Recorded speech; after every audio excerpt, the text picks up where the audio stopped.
Hello everyone, welcome to शिक्षा culture.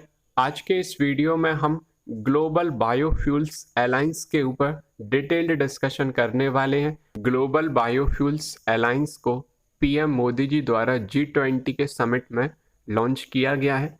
इसके संस्थापक सदस्य में भारत, अमेरिका और ब्राज़ील हैं। इसके अलावा और भी कई कंट्रीज़ ने ग्लोबल बायोफ्यूल अलायंस को ज्वाइन किया है और आने वाले समय में बहुत सारे और भी कंट्रीज इसमें शामिल होंगे।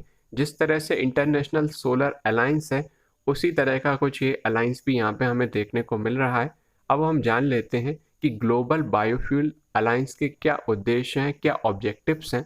तो ग्लोबल बायोफ्यूल अलायंस को बनाने का जो मेन उद्देश्य है वह बायोफ्यूल का जो इस्तेमाल है उसे बढ़ाना है, साथ ही बायोफ्यूल मार्केट को मजबूत करना है और जो भी डेवलपिंग कंट्रीज़ हैं उन्हें बायोफ्यूल की इम्पोर्टेंस को समझाना है, जिससे कि आने वाले समय में हम क्लाइमेट चेंज जैसे इश्यूज से टैकल कर सकें, इश्यूज को हम रिजॉल्व कर सकें। आखिर बायोफ्यूल्स होते क्या हैं?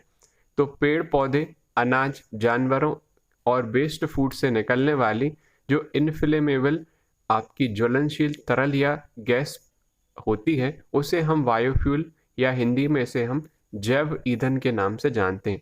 तो इसको हम ऐसे समझते हैं कि एनर्जी या फ्यूल धरती के अंदर से निकलती है, उसे हम फॉसिल्स फ्यूल कहते हैं। जीवाश्म से बनने वाले ईंधन जैसे पेट्रोल और डीजल, ये सब फॉसिल फ्यूल हैं। अब फॉसिल फ्यूल के साथ प्रॉब्लम ये है कि ये नॉन रिन्यूएबल है, तो एक्चुअली फॉसिल फ्यूल को बनने में काफ़ी समय भी लगता है। इसे बनने में कई साल और कई बार कई सदियों का समय भी लग जाता है। लेकिन अगर इसी लाखों साल की नेचुरल प्रोसेस को हम कुछ दिनों में या कुछ घंटों की साइंटिफिक प्रोसेस में बदल दें तो यह जो फ्यूल बनेगा उसे हम बायोफ्यूल कहते हैं। अब बायोफ्यूल बनने का जो पूरा प्रोसीजर है उससे मैं ब्रीफ में आपको समझा देता हूँ। तो बायोफ्यूल को एक खास तरह की रिफाइनरीज में बनाया जाता है, जिसमें first generation, second generation, third generation होती है। तो फर्स्ट जनरेशन में गन्ने की फसल और ग्रेन स्टार्च को प्रोसेस किया जाता है। सेकेंड जनरेशन में नॉन एडिबल प्लांट्स, भूसी से यह प्रोसेस की जाती है और थर्ड जनरेशन में बायोमास, एल्गी और माइक्रोब से बनाया जाता है। भारत के लिए ग्लोबल बायोफ्यूल अलायंस की इतनी इम्पोर्टेंस क्यों है? क्योंकि भारत दुनिया का तीसरा सबसे बड़ा तेल इंपोर्टर है और इसे कंज्यूम करने वाला भी है।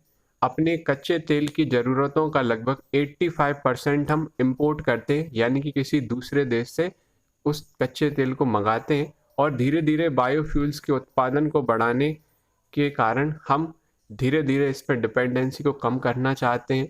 और भारत का जो टारगेट है वो 2070 तक कार्बन न्यूट्रल बनने का है। और अपने परिवहन के क्षेत्र में यानी ट्रांसपोर्ट के क्षेत्र में हम बायोफ्यूल के उपयोग का विस्तार कर रहे हैं।